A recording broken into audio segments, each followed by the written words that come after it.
Climate change is going to destroy the world again.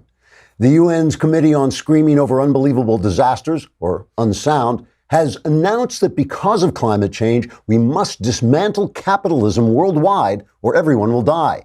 If we do dismantle capitalism, everyone will still die, but they'll die with a lot less money. The UN says that because of climate change, there will soon be heat waves, rainstorms, and floods. These will be much worse than the heat waves, rainstorms, and floods we have now because there'll be no capitalism, so everyone will be poor. Now you can see why climate change is so bad. Now, many people have grown dubious of predictions of climate disaster because they're simply tired of Al Gore dressed in nothing but a towel, chasing masseuses around his hotel room, screaming, "The world is going to end, so touch me now." But the UN says their latest prediction of disaster is much worse than their previous predictions of disaster because they are predicting a much worse disaster. So when it doesn't happen, it'll be much worse than the other disasters that didn't happen in the past. Still, there can be little doubt that the climate is changing and that everyone will die in a spectacular fiery cataclysm just as soon as one of these climate predictions turns out to be correct. How can we avoid this horrifying yet visually stunning fate? Well, the models show that if we get rid of all fossil fuels within 4 years, we could actually stave off the apocalypse. Then we would be able to proudly tell our great-grandchildren, we've saved the planet so you can live horrible, primitive lives in a socialist hellscape. Or we can say screw it and let the little rugrats fend for themselves. Now, for that, trigger warning, I'm Andrew Klavan, and this is The Andrew Klavan Show. I feel hunky-dunky, life is tickety-boo. Birds are winging, also singing hunky-dunky-doo. Ship-shape, tipsy-topsy, the world is zippity-zing. It's a wonderful day, hurrah, hooray! It makes me want to sing. Oh, hurrah, hooray! Oh, hooray, hurrah! All right, we're back in studio. I am so sorry I couldn't get to the folks at the University of Florida in Gainesville. The left was so afraid of what I would say. They just blew the entire state away with an enormous hurricane. I don't think Gainesville was hit directly, but there's no way I could get in and out. But we will reschedule it. I will be there. Meanwhile, I am happy to announce that the Klavanless weekend has essentially been canceled. There is so much Klavan out there this weekend that you can just entertain yourself throughout the weekend. There is the Gosnell movie is opening up on Friday. It's opening up tomorrow. I wrote the screenplay to that. There is a new book out that has just come out called The Best American Mystery Stories of 2018. This comes out every year. It's a very prestigious collection, and I happen to have a story in it. And so you can get that and warm up with that this weekend. And of course, Another Kingdom Season 2. Another Kingdom Season 2 will be available to everybody on Friday. So you can actually hear the first 2 episodes or watch parts of the first 2 episodes. Then you can hear the rest. Or, of course, subscribe. A lousy $10 a month, a lousy $100 for the entire year. You get the Leftist Tears tumbler, but you can also watch the entire show when you get to see Another Kingdom. They've got some beautiful, beautiful visuals going on, and you can even see Knowles, and he's beautiful. I mean, there's nothing more beautiful than Knowles. What else? You know, I was watching this. I decided that, they talk about the intellectual dark web. I am the cultural dark web. I shouldn't say just me. It's me and Jeremy Boring, the God King of the Daily Wire. He is behind a lot of this cultural stuff, and he keeps the profile low, but he is also secretly, and he and I are basically right-wing culture. We are right-wing culture. so support it. Don't go around and complain about how the left runs the culture without going out to see Gosnell and watch Another Kingdom and get the mystery, the great mysteries of 2018. Also, after you do all that, you'll probably be in debt. So you want to go to Lightstream because, when you're using credit cards, the debt can pile up. You don't pay it on time. And suddenly you got a real problem because credit cards have these interest rates that are just usurious. I mean, 18%. It's usury. That's what I'm trying to say. It can be over 18% APR. If you can get a loan from Lightstream, you can get one from $5,000 to $100,000. You can get your funds as soon as the day you apply. And Lightstream believes that people with good credit deserve a great interest rate and no fees. So Lightstream offers credit card consolidation loans from 5.89% APR if you use autopay. You got to have good credit. This is a serious thing. But once you do that, you can get a huge loan that very day with really good interest rates. My listeners will get a special discount on top of Lightstream's already low rates. The only way to get this discount is to go to lightstream.com/Andrew. That is lightstream.com/Andrew. This is subject to credit approval. Rate includes 0.50% autopay discount. Terms and conditions apply, and offers are subject to change without notice. Visit lightstream.com/Andrew for more information. One more thing I got to mention before we get to the news of the day is Mailbag Day is tomorrow. We have moved it to tomorrow. So go to dailywire.com, hit the podcast button, hit the Andrew Klavan podcast, hit the mailbag, ask me anything you want. If you're a subscriber, you got to be a subscriber to send in questions, but you can ask me about religion, you can ask me about politics, you can ask me about your personal life. All my answers are guaranteed 100% correct and will change your life now and then for the better. So you want to do that right away, and we will get to your questions tomorrow. So everybody is talking about the Kavanaugh effect. What effect will the confirmation of Brett Kavanaugh to the Supreme Court, what effect will that have on the midterms? And the answer is we don't know. It really does seem that it has scrambled everything, that people are going to be voting on whether they want to be governed by mob rule and anybody who gets accused is guilty, or whether they want the rule of law and the Constitution and that. So that's essentially what you'll be voting for, is you vote whether to support Trump's Republican Party or the Democrats. But the one thing we do know about the Kavanaugh effect, we do know that it has driven the left insane. They have lost the plot of America. They are acting like absolute crazy people. Trump is actually running on this now. If you will go to cut 4, and you can hear he is playing this up to the hilt. Democrats have become totally unhinged. They've gone crazy. No, they've gone crazy. But the Democrats have become too extreme, and they've become, frankly, too dangerous to govern. And they become a mob. And this is the thing. They have become a mob. It's not just the people who were banging on the Supreme Court doors. It's the people who were chasing, some of them paid for by George Soros, who were chasing senators down the halls, the guys who cornered, the women who cornered Jeff Flake in the elevator, paid for agents by George Soros. That's mob behavior, chasing Ted Cruz out of restaurants, mob behavior surrounding the Homeland Security lady in the movie theater, and surrounding her and spitting at her and shouting at her and bullying her. That's mob behavior. The left, the Democrat mob, does not like to be called a Democrat mob. And there's a reason for this. The reason is they're a Democrat mob. And so the Democrat mob does not like being called out. So, of course, who do they call upon to run interference for them? The media. So MRC, one of our favorite websites, Newsbusters, put out a montage of the media standing up against the idea that a mob is a mob. Here it is. When you see people like Ted Cruz getting chased out of restaurants by a mob. Oh, you're not going to use the mob word here. Oh, it's totally a mob. It is without a doubt. I mean, there's no other word for it. It's a go watch. Put up the video mob. of Ted. Stop. Mr. Trump accused Democrats of using mob tactics. He says the Democrats are an angry mob. Branding Democrats as an angry mob. Democrats and the woman mob. David, a mob. Mob. A mob. Just this angry mob. Mob. Mob. Mob. Mob. Mob. Mob. And then to call them mobs. The mob on the left, the Democratic mob. The mob. Part of an angry mob. An angry mob, he says. What about the people who were at the Supreme Court banging on the walls? What do you call that?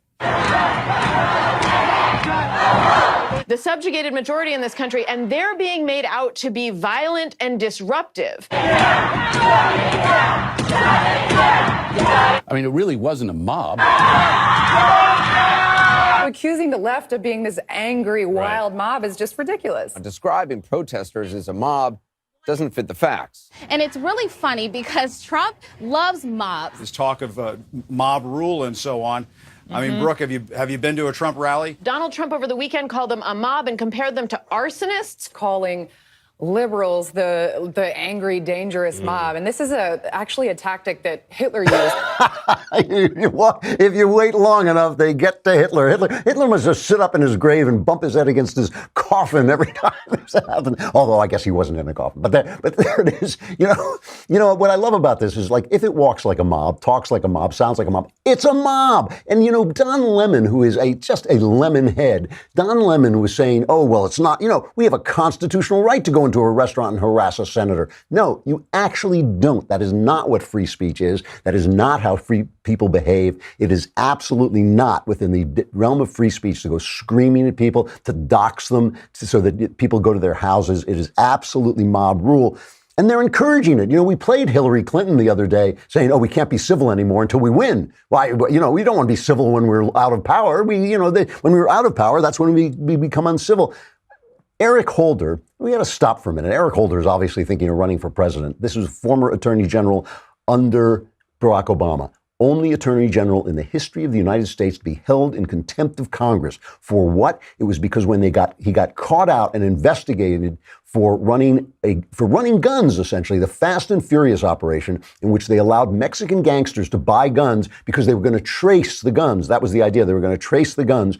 And they just lost the guns, and the Mexican gangsters got the guns while the feds were sitting there watching them. And finally, a border agent was killed by this. So they investigated. He refused to hand over the documents so they could see it. And Barack Obama refused to have the Justice Department investigate him and prosecute him for contempt of Congress because he claimed he was protecting executive privilege, the old Bill Clinton trick. It was like everybody from his mother to his cook had executive privilege under Clinton because he didn't want to admit this.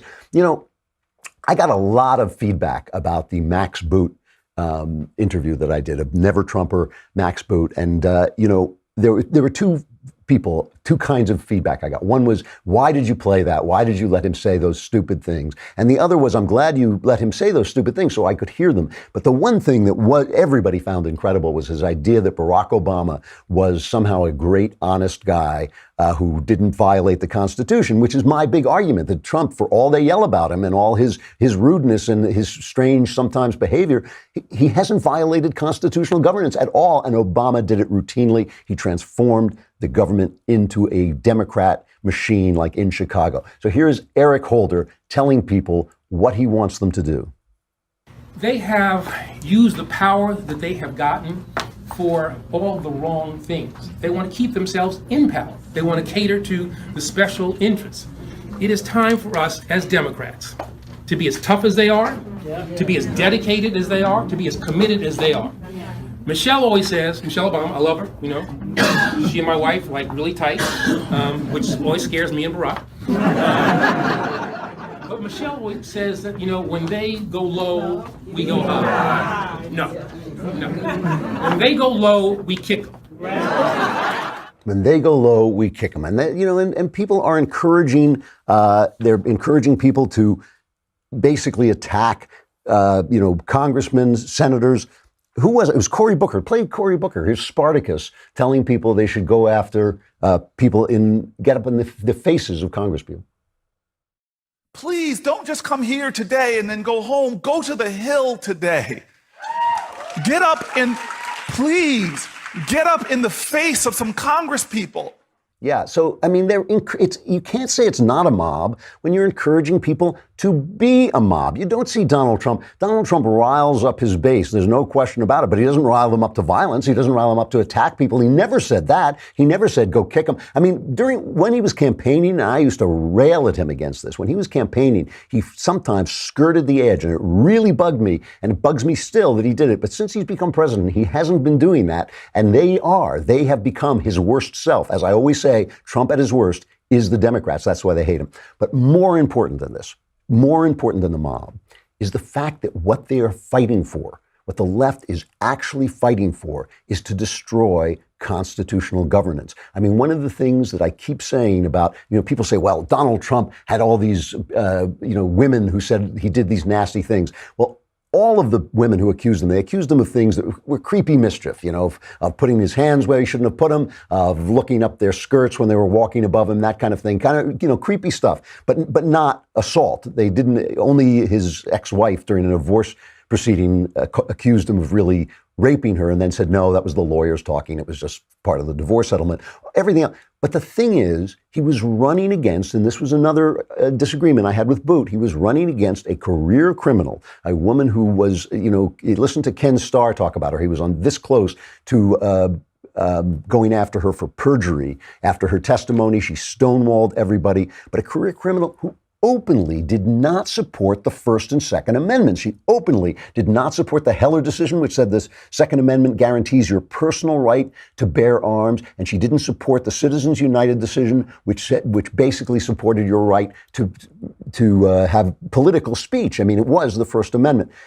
This is what they're going after. Listen to some of the stuff that they've been saying.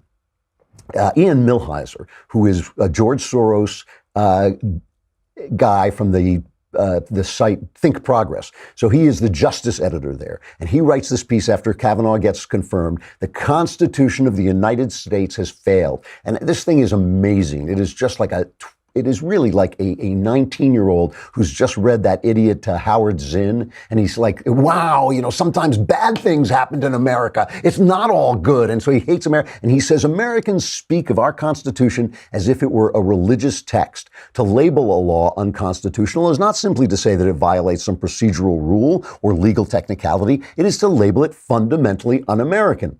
He has a problem with this. This is exactly right. It is fundamentally un-American. But our Constitution has not served us nearly as well as we would have been served by other systems adopted by our peer nations. In other words, in Europe and Scandinavia, all of which live under our protection, under our umbrella, using our machines, our innovation, our financial security, all of which are essentially client states of this great country. And none of them would even exist at the level of diversity and freedom that they exist in if it weren't for our inspiration, which gave it the first birth of true freedom on the planet. So his complaints: the Electoral College allows people he disagrees with to get elected. He doesn't like that. The Electoral College, Trump did not have a popular majority, though he would have had he been running in a popular election. He would have run his campaign differently. He would have won that way. And he doesn't like the fact that you can't distribute wealth.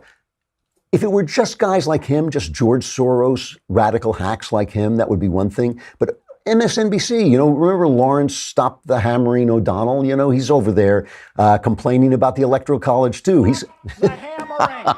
There he is. Stop the hammering. He wants to stop, while he's stopping the hammering, he wants to stop the Electoral College. He tweeted out the founders' design flaw in democracy, the Electoral College, and he wants to get rid of the Senate.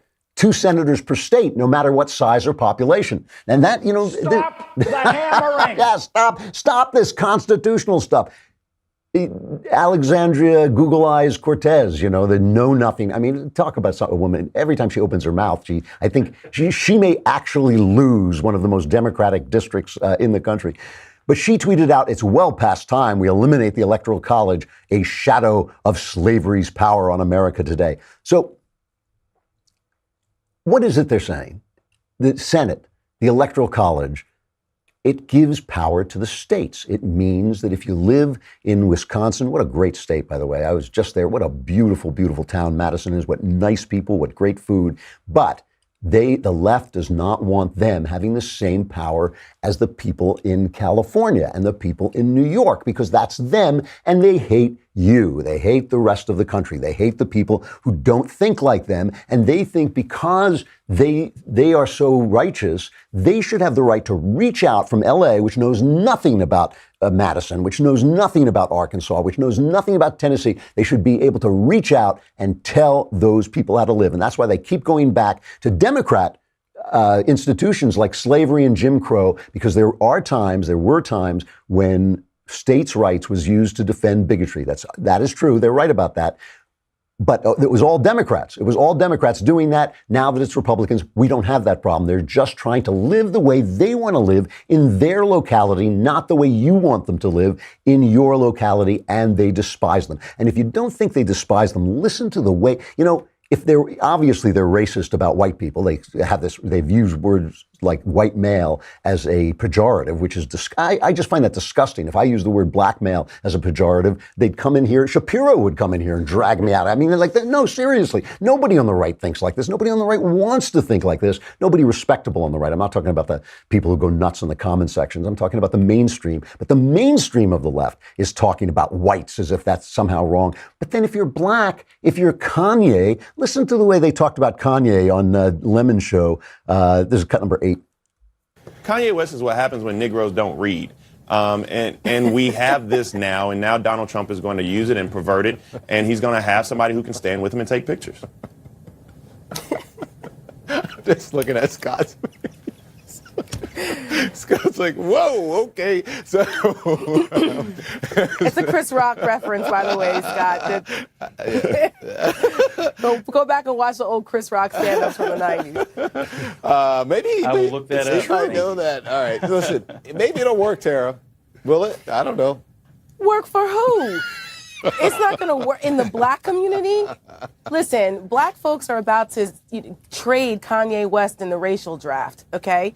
They've had it with him. He's not the same Whoa. Kanye. I do know that reference. I know that that is an old Dave Chappelle skit. I know that one. I got that one. All right, good. I'm 1 for 2. All right, keep going. I mean, listen to that. They're ejecting Kanye. Kanye is going to have lunch with the president today. And of course, it is working. It only is working because black people under Trump are doing great. You know, the economy is great. Jobs are there. Record low unemployment. And the white guy, Jesse Lee Peterson, said the white guy was a coward. Jesse Lee just doesn't hold back. You know, that's why I love him. He just says what he has to say. But he should have said, you know, this is racism. They eject you from their identity groups if you don't agree with them. Anyway, that's the Kavanaugh effect. The Kavanaugh effect is driving them nuts. I think it's going to be good for us in the midterms. This is not a crazy country. This is not a radical country. While we're talking about the way this country isn't, however, we really have to go back and follow this Jamal Khashoggi case, which is just getting uglier and uglier. The Turks are saying that 15 Saudis, he's a Washington Post columnist. He lived in Virginia. He was possibly lured to Turkey. He said he wanted to get divorce papers. He went to Turkey and went into the Saudi consulate there and vanished. He has vanished without a trace. The Turks say he has been assassinated, cut to pieces, and thrown out. This is bad. This is bad stuff. What is wonderful, however, the good part of this, if I can say that, is that we Americans are united right and left in calling for action on this and not letting this pass. You cannot let a Washington Post columnist be killed by our putative allies. They're supposed to be our allies, the Saudis. They're supposed to be reforming. Here is both Chuck Schumer and Lindsey Graham talking about it. Well, it's despicable, and the whole world is watching. The Crown Prince is portraying himself as a reformer who's trying to improve and open up Saudi society. Reformers don't kill their political opponents. I've never been more disturbed than I am right now. If this did in fact happen, if this man was murdered in the Saudi consulate in Istanbul, that would cross every line of normality in the international community. If it did happen, they would be held to pay. If they're this brazen, it shows contempt. Contempt for everything that we stand for, contempt for the relationship. And I don't want to prejudge, but if it goes down the road that I'm worried about it going down, contempt will be met with contempt. And don't forget, I mean, this is very complicated because the Saudis are supposed to be our pals, and Jared Kushner has been, cozying up to them, hoping they'll help with peace in the Middle East. But this is also happening with Putin and the Russians. They reached out, this guy Nikolai Glushkov, this was on the front page of the Wall Street Journal. God love them for doing it. He was one of these Russian oligarchs who raped the Soviet Union after it collapsed and escaped, and then fell out of favor with Putin, and he was on trial, and the trial was going to embarrass Vladimir Putin by showing parts of Putin's history they didn't like, and he was found strangled to death with his dog's leash. And Putin says, "Oh well, it was a homosexual killing." Putin always blames the gays, always blames the Jews. I mean, this is his big trick that he uses. This is the third one of these emigre Russians to be murdered obviously by Putin, it seems to me, in England.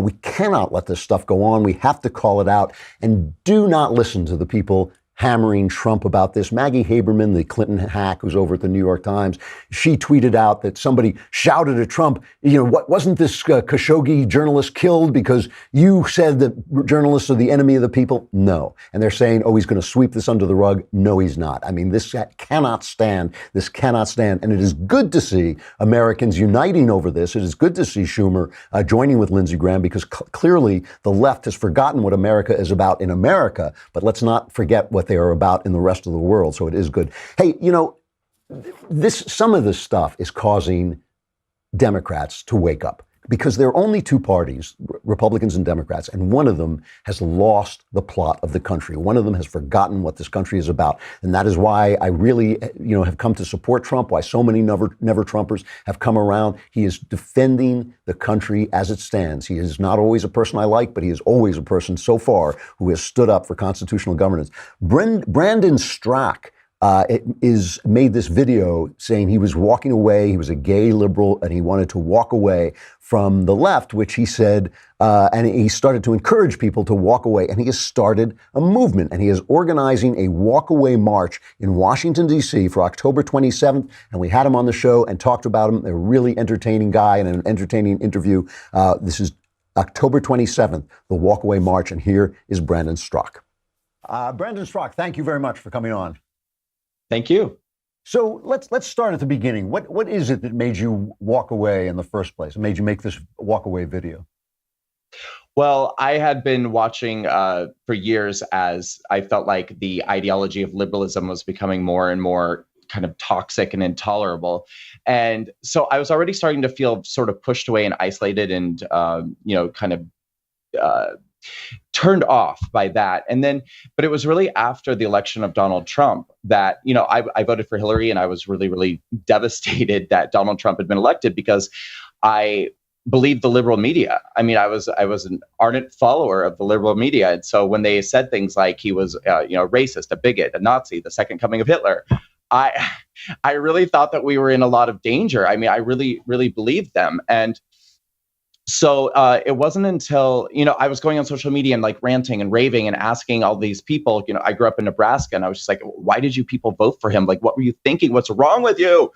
And then finally this woman who used to babysit me when I was a baby got in touch with me and she presented me with a YouTube video, which was a compilation of footage showing the ways in which the liberal media had taken moments out of context and isolated them and spun a narrative. And, and basically, if you watch the entirety of, these different clips or see these moments in proper context, what the media was leading us to believe wasn't true at all. Huh. And I mean, I feel a little bit like an idiot sitting here telling you this today because it's so obvious, the kind of thing that once you see it, you can't ever unsee it. I'm like, how did I miss this? But, I'm not alone. Millions and millions of people are falling for what the liberal media is telling them. And that was really what happened to me. I had this almost the exact same experience. I'm a lot older. I had it with Reagan because I was same thing right down the line, liberal, believed the media, and then everything he did worked. And I thought something is wrong here. So that's. So you put out a video. Were you shocked when it became as popular as it was? I don't, I like, anytime I do something, I like to dream really big and kind of, dream for this, shoot for the moon, and so I didn't know what would happen. Obviously, I had no idea. And I definitely contemplated the possibility that I would put this video out and maybe 50 people would ever see it. And those would be the 50 people who would, for the rest of my life, would be in charge of telling, whether or not I got a job or a place to live, or, these would be like all my future bosses. But, no, I mean, I had hoped that it would be as successful as it has been. And so, but I'm absolutely amazed. And I'm, so touched that it has had this effect on people. Have you gotten any pushback? I mean, I know you said once you refused service in a store, but has it gone beyond that?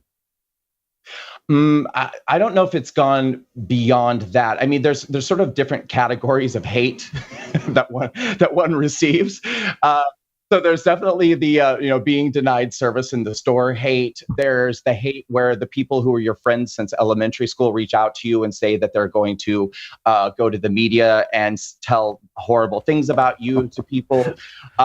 There are the people who, use I'm almost 4 years sober. So there are people who love to say that, go on social media and say that I'm doing drugs or that I'm drinking. And, you name it. But yeah, to answer your question, yes, there has been pushback. I mean, the viciousness of the left almost confirms what you're talking about. It does. Do you find now that, I mean, obviously you must be falling in with some evil conservatives like me. Do you find them to be a different breed of people? I really do. Yeah. I mean, I really, really do. I mean, for a number of reasons. First of all, there's the aspect of conservatives, I find, can even disagree with each other. Yeah. Not just disagree with liberals, but disagree with each other and still be okay, and still not feel the need to, burn somebody's house down or, push them out a window or blow up their car, or, there's that. But also, I just feel that in general, what it means to be a Republican or a conservative has changed. I mean, I think that I'm finding that the Republican Party, which is where I consider myself to be now, is very inclusive. It's becoming more and more diverse. We're seeing now that African-American support for Trump just 1 year ago was at 15%. Now it's over 35%. You're welcome. Just kidding. No, but it's I think that things are changing and opening up, and so that's why I was a liberal years ago. In the first place, is because I felt like that's where the tolerance, the diversity, the inclusion was. But what it really is, what I see so clearly now is that they're diverse and they're tolerant in the most superficial of ways. What they really care about is, what is the color of your skin? What is, are you a different religion? I mean, it's all about the appearance of, but it's like when it actually comes to diversity of thought or diversity of actual belief, or not so much. It's a one-way road. Yep, I know. I find this too. I mean, I always tell people I became a conservative because I'm a liberal, because I believe in actual diversity. What about on the issue of gays? I mean, this is still a place where I get a lot of flack for my openness to gay life and my feeling that people should be whatever they are. Do you find are you getting pushback from conservatives there? Not at all. Not at all. No, I mean, no, not at all. And to be honest, I'm not being at all exaggerative or hyperbolic when I say at this point, I've gotten tens of thousands of messages from people all over the world and definitely all over the country. Most of them conservatives, saying, how much this movement means to them, how much my speaking out and stepping forward means to them. And many of them, I mean, out of all of those messages, I've maybe received 2 or 3 from somebody who's just like a total knucklehead who says something really stupid, something, like, love what you're doing, don't support you being gay. I'm like, okay. But the majority of the people who reach out to me, and honest to God, like maybe 3 I've gotten like that. But the 99.99999% of them are people who, I mean, even people who don't understand it and don't really get it. Sometimes I'll get messages from people who say, I'm an 87-year-old straight woman from Iowa. I don't understand what being gay means, but I don't care. I love you. I think what you're doing is amazing. Thank you so much for standing up for our country. This has been my experience among conservatives too. I mean, I find them the most tolerant, open-hearted people on earth, by and large. I mean, as you say, you get your knuckleheads, but not as many as you would think. You're having a march, is that correct? That's correct. So, yes. Tell me about when is this? Okay, so it's the Walkaway March on Washington. It's a weekend. It's a March weekend. We're doing October 26th through the 28th. So what we're doing is on Friday night, October 26th, we're having a really nice gala dinner, which is still sort of in the works, but that's probably going to be at the Trump International Hotel. We anticipate having very big name speakers and, different kind of package levels at which people can be, a VIP dinner or just regular admission dinner. On Saturday, October 27th, will be the march and the rally. We will be marching from the DNC to our nation's capital. We will quite literally be walking away from the Democratic Party. And we will assemble in front of our nation's capital at the same spot as the inaugurations have been held. We will be having, again, an amazing rally with incredible speakers, some high-profile conservative voices will be stepping up to talk and address our nation right before the midterm elections. But also, I want to make clear the Walkaway campaign is really about giving a voice to the people. And it's about giving the power, the voice, and the acknowledgement back to the people. So we'll also be having everyday Americans who have amazing walkaway stories to tell. We'll let them step up and have the mic for a bit too, to address the American people. And then on Sunday, October 28th, we'll have our closing brunch and give people the day to travel back home. So now that Trump has been in office, I don't know, it feels like about 15 years, but I think it's only 2. How do you feel about what he's doing? Oh, I think he's amazing. I think he's amazing. Yeah, I do. I can't wait to vote for him in 2020 because, of course, I didn't vote for him in 2016. And so sadly, I'll only have the opportunity to get to pull that lever one time.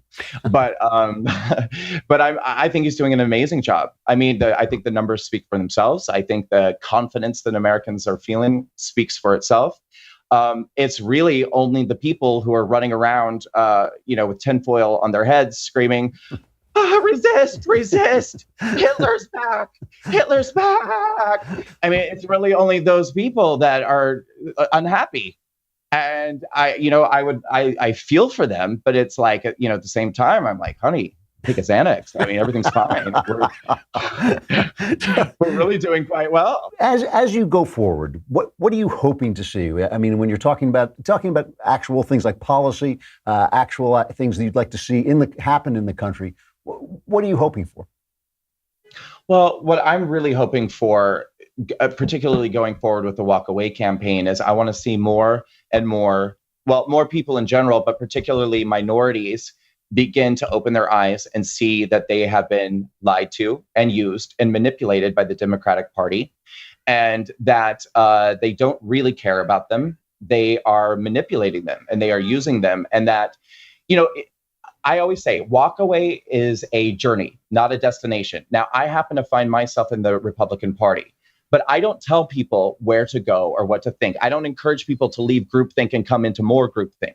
All I say is take a look at what's going on the left. Take a look at what's going on in the Democratic Party. Really do your research and look at the history of this party. It's deeply steeped in racism. It's deeply steeped in divisiveness. And these days, the liberal media doesn't know the truth from a hole in their heads. I don't know if that made any sense, but you know what I mean. They wouldn't know the truth if it bit them in the you know what. So It's like they need to take a look at these things and see what's going on. I want to encourage more minorities to walk away. And something that really concerns me, I'd like to say really fast, because I want to try to get this message out as much as possible going forward, because it's something I've recently discovered, and I'm very concerned about it.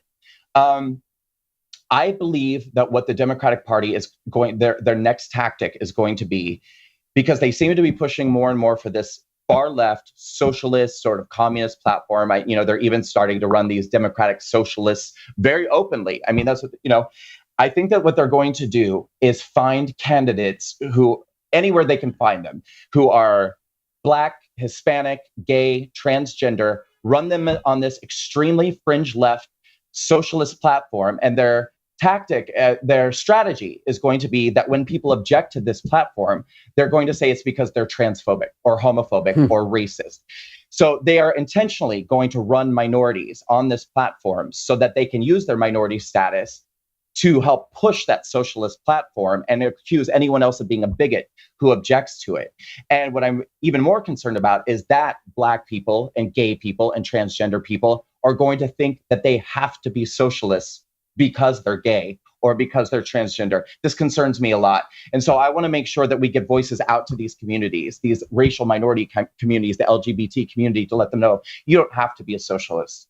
And you don't have to be a Democrat. You don't have to be a liberal. There is room for you on the right, in the middle, anywhere else. Just get out of there. That's really interesting. I think that is a strategy they've been using for years. Brandon Straka, thank you very much for coming on, and I wish you luck with the march. Thank you so much. That's October 27th in Washington, D.C. is the Walkaway March. Do it. Listen, before we get to the tickety-boo news, I've got to play this thing. I've never seen this before. This is Gil Fulbright, honest politician. Hi, I'm Gil Fulbright. The people who run my campaign, they've made this commercial, and I'm in it. This campaign, it's not about me. It's about crafting a version of me that'll appeal to you. A version that visits random work sites with paid actors pointing at things. A version of me that doesn't find old people loathsome or pointless. Has a conventionally attractive yet curiously still family. Listening to my constituents, legislating, these are things I don't do. What I do is spend about 70% of my time raising funds for re-election. I'd do anything to stay in office. My name's Gil Fulbright, but hell, I'll change my name to Phil Goldbright or Bill Fulbright or fill up my mouth with farts. These are the things that are important to me. And these are the fine people that finance my campaign. Now, in order to do these things, I have to stay in office. And to stay in office, I have to keep these guys happy. Now, if any of these things make these guys unhappy, well, my hands are tied. So come November, the choice is clear. Do you want another spineless mouthpiece for special interest and lobbyists? Or a spineless mouthpiece for special interest and lobbyists? I'm Philip my mouth with farts, and I approve this message. That's really funny. That is actor Frank Ridley playing Gil Fulbright, the honest politician, the only honest politician. All right, Tickety Boo News.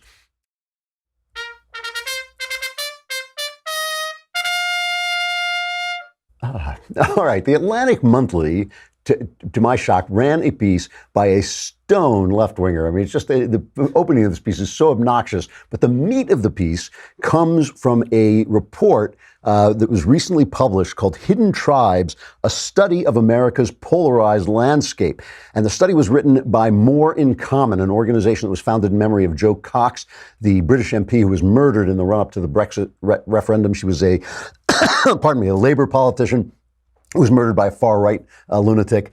And they put out this report. According to the report, 25% of Americans are traditional or devoted conservatives, okay? 25%. 8% of Americans are progressive activists, and they are absolutely outside of the mainstream, okay? 2/3 of Americans who don't belong to either far right or far left, or I don't know, conservative or left-wing crazies, they call them an exhausted majority. They are exhausted with the battle between both sides.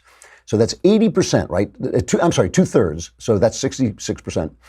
Their members share, according to this report, share a sense of fatigue with our polarized national conversation, a willingness to be flexible in their political viewpoints, and a lack of voice in the national conversation. Notice, by the way, that my estimate that 70% of people agree with 70% of the thing turns out to be actually almost exactly right. That is almost exactly right. But here, listen to this. Most members of the exhausted majority, and then some, dislike political correctness. They all hate political correctness. Among the general population, 80% believe that political correctness is a problem in our country. Young people, 74%, ages 24 to 29, 79% under age 24. Everybody hates political correctness. Whites are slightly less likely than average to believe that political correctness is a problem in the country. 79% of them share this sentiment. Asians, 82%, Hispanics, 87%, and American Indians, 88%, who are most likely to oppose political correctness. Somebody says it seems that every day you wake up, something has changed. You say Jew or Jewess. Is it a black guy, African-American? You're on your toes because you never know what to say. Political correctness in that sense is scary. And it is scary because you can lose your job and so forth.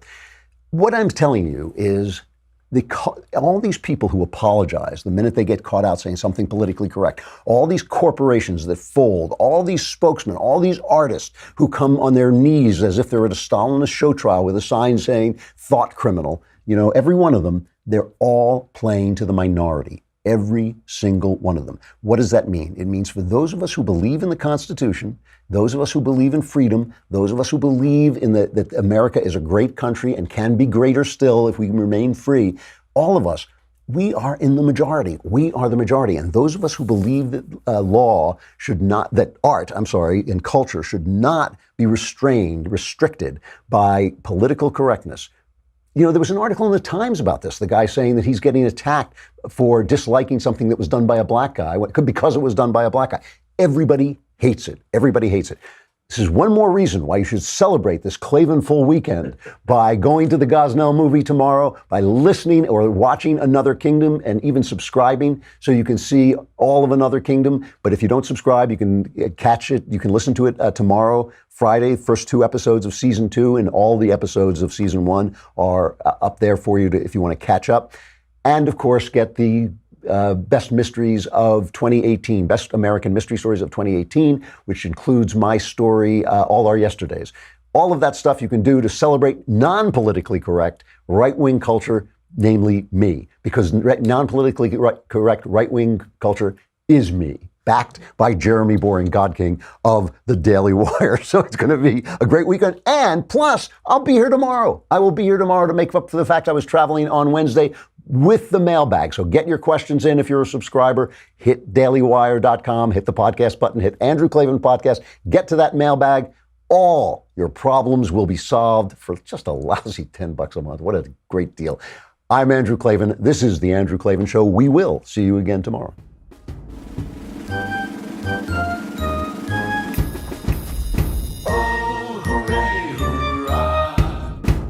The Andrew Klavan Show is produced by Robert Sterling. Executive producer, Jeremy Boring. Senior producer, Jonathan Hay. Our supervising producer is Mathis Glover. Technical producer, Austin Stevens. Edited by Alex Zingaro. Audio is mixed by Mike Cormina. Hair and makeup is by Jesua Alvera. And our animations are by Cynthia Angulo and Jacob Jackson.